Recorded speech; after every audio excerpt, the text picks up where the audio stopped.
Okay, so ngayon papunta na ako ng Cubao and naubos ko yung oras ko dun sa hotel and ngayon nandito naman ako sa may Commonwealth ngayon, ayan, and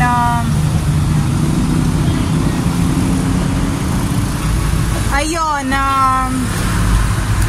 ina-attack pa rin ako ng voices ka, ganyan, and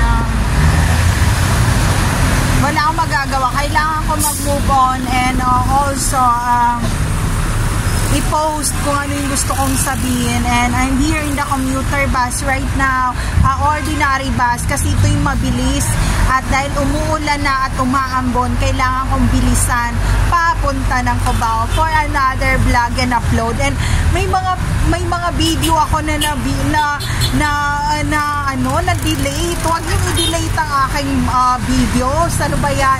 And thank you for 100 subscriber again. So we have 9,300 subscriber na, and sana umabot tayo ng 1 million subscribers. So ayun lang. So ito yung view dito.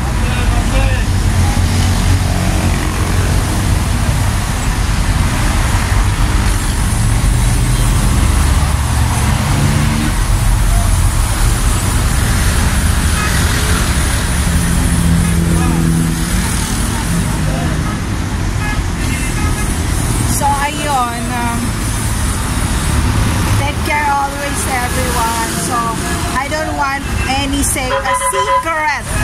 Wala na tayong secret. I put myself to post all of those things happening into my entire life, and we still fight for our freedom, and I expose all of you people, and I'm happy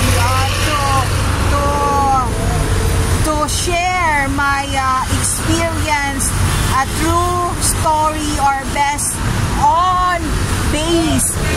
on my real story, on my real alone and not sad and bitter life. So ayun lang. Take care always, everyone. There's no safe place to all targeted individual out there. Take care always, everyone.